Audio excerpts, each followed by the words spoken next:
একটা হারি যেন বদলে দিল চেন্নাইয়ের চিত্র। দ্বিতীয় রাউন্ডের ম্যাচের পর পয়েন্ট টেবিলের শীর্ষেই ছিল চেন্নাই সুপার কিংস, কিন্তু নিজেদের হার আর কলকাতা নাইট রাইডার্স এবং রাজস্থান রয়্যালসের উড়ন্ত ফর্ম কিছুটা হলেও পেছনে ঠেলে দিয়েছে মুস্তাফিজুর রহমানের দলকে। এর ওই ম্যাচে দলের সর্বোচ্চ উইকেট শিকারীকে ছাড়াই পরের ম্যাচে নামার জন্য প্রস্তুত হতে হচ্ছে তাদের।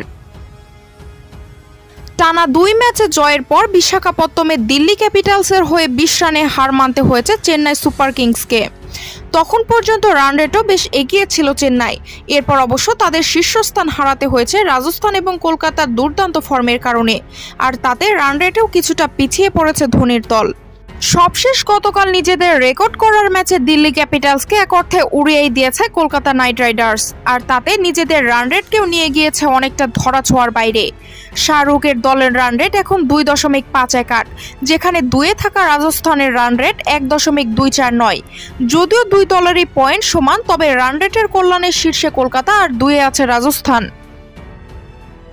3 থেকেই নিজেদের চতুর্থ ম্যাচে মাঠে নামবে চেন্নাই। 3 ম্যাচে 2 জয়ে তাদের সংগ্রহ 4 পয়েন্ট। 4-এ আছে আইপিএলের সবচেয়ে বেশি দামে বিক্রি হওয়া দল লখনৌ সুপার জায়ান্টস। টানা 2 ম্যাচের জয় তাদের নিয়ে এসেছে প্লে অফ স্টপে। 5-এ থাকা গুজরাটও 4 পয়েন্ট পেয়েছে, তবে রান রেটে অনেকটাই পিছিয়েছে তারা। 6-এ আছে সানরাইজার্স হায়দ্রাবাদ।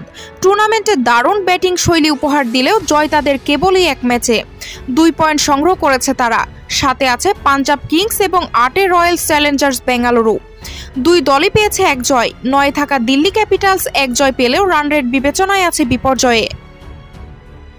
আর সবার শেষে আছে টুর্নামেন্টে এখন পর্যন্ত জয় না পাওয়া মুম্বাই ইন্ডিয়ান্স। টানা 3 হার, অধিনায়ক হার্দিক পান্ডিয়াকে নিয়ে নানামুখী সমালোচনা, একাধিক গুঞ্জন আর সমর্থকদের পাশে না পাওয়া, সব মিলিয়ে বিপর্যস্ত শুরু মুম্বাইয়ের। তাদের পয়েন্ট 0।